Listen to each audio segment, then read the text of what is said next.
wild outdoors, filled with picturesque scenery and home to many fascinating critters. But wait, here's one now. My goodness, what a beaut. I absolutely must capture this on camera.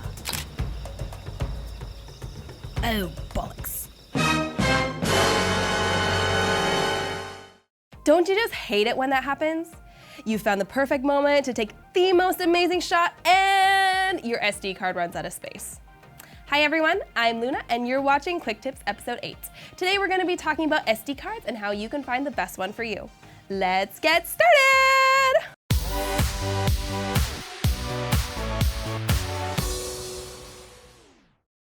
So in this episode, we're going to be discussing what type of SD card you should get. Now, before answering this question, we first need to talk about the different kinds of SD cards. The three main types of cards are SD, mini SD, and micro SD. These differ primarily in the size of the card and compatibility. In terms of storage capacity, standard SD cards can store up to 2 gigabytes. High capacity or HC cards range from 2 gigabytes up to 32 gigabytes, and extended capacity or XC cards range from 32 gigabytes up to 2 terabytes. As for speed, first of all, in order to understand what speed SD card you're getting, you first need to know about various speed class standards. Speed class standards are broken down into 3 main types: speed class, UHS speed class, and video speed class. For speed class, we have C2, C4, C6, and C10. For UHS or ultra high speed, we have U1 and U3. And lastly, for video speed class or V class, we have V6, V10, V30, V60, and V90. Now, the reason why these speeds seem so low is because they refer to the minimum speeds of each class, not their maximum speeds. So they basically serve as an indicator for how fast a card is more than anything else. Meaning, the higher the speed class, the faster your SD card will be.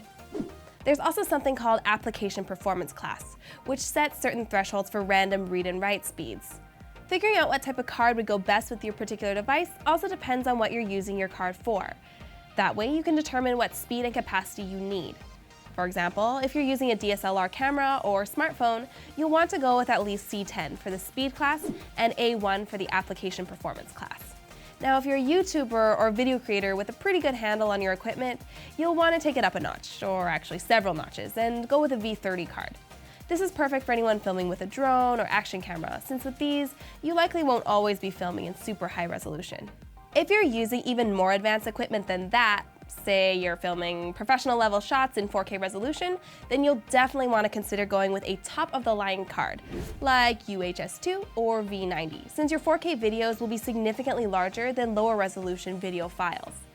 With faster cards, you won't have to worry about your files taking forever to load. Heck, nowadays you can even record in 4K with some gaming smartphones. For this, you'll want to grab an A2 card for that super fast read and write speed. So other than speed, what other factors should you be taking into consideration before buying an SD card? The first one is capacity. As the resolution of smartphones and DSLR cameras gets higher, the video files are of course also getting larger. The same goes for handheld gaming devices, in that the capacity of games nowadays is much larger than they used to be. And also, with video content becoming more and more popular, especially 4K videos, you want to make sure you have at least 64 gigabytes to work with, which would more than likely be enough, but definitely try not to go any lower than that. Next, we have durability. If you're shooting videos for a long-term project or maybe for your YouTube channel, the last thing you want is for your SD card to die on you, right? There go all your files.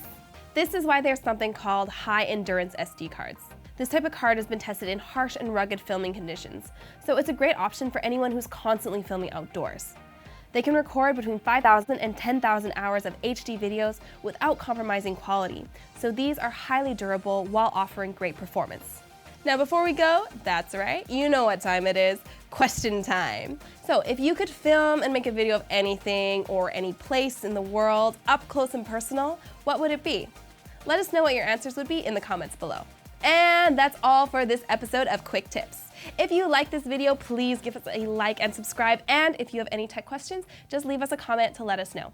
Thanks for watching, I'm Luna, and we'll see you next time.